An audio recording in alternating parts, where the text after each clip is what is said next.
A hard of hearing issue may signal an even greater health risk. Taylor Parker, president of ConceptByIowaHearing, joins us to explain. Thank you for being here to talk more about this. And you also are talking about something that is new to me, speech and noise, is that right? Yeah, there was a study that was done by Johns Hopkins. They looked at age 60 to 69. So they didn't look at, quote unquote, older people. They looked at a group between 60 and 69. And most people, when they come to get their hearing checked, it's because of something. It's an aha moment that they say, oh, I can't hear very well.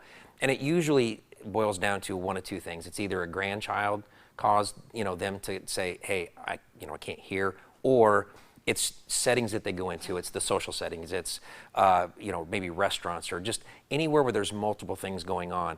The cognitive part, where our brain has to be able to sort out, and and be able to just kind of comprehend in those different settings.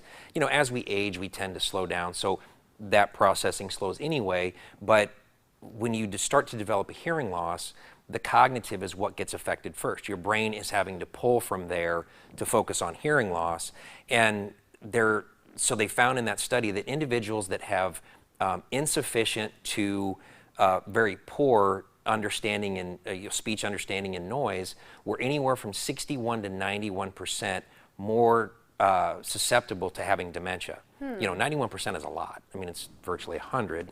Even if you round it down to 90, you're still, it's a big number. So the correlation is very strong between the cognitive being able to sort through with an untreated hearing loss and developing dementia. And there's a test that we do as part of our free hearing screening that it takes about 2 minutes, but we give you sentences, and the noise, the background noise, will get worse as we go through those sentences. That will tell us, if we treat your hearing loss with hearing devices, how well you'll do in a noisy situation. So we can see the processing, where the brain, what the brain is processing even when we treat your hearing loss. Oh, interesting. So is that something we need to ask for, or that's something you do, that screening on any sort of screening? It's part of the screening process. Okay. So it's the very last test that we do. If you don't have a hearing loss, we wouldn't do that, because that part of the test doesn't correlate to having normal hearing.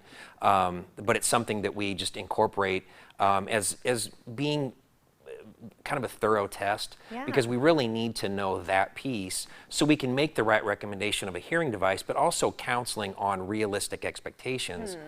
Many people, when they come in, when they decide, okay, now I'm going to do this, that they feel that when I get hearing devices, it's like, parting the waters and everything's going to be delightful. And it's not how it works. Our brain is what's processing this information, so having that good cognitive is really very important in the process.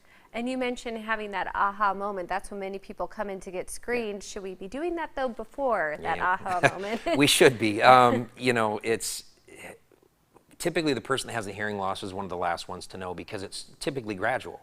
And if someone around you, a loved one, friend, family, someone is saying, I don't think you hear very well, you need to get your hearing checked, they've probably known for 3 to 5 years. So when someone's saying that and they say it more than once, there's probably some credence to what they're saying. So having it checked at that time is probably the best step.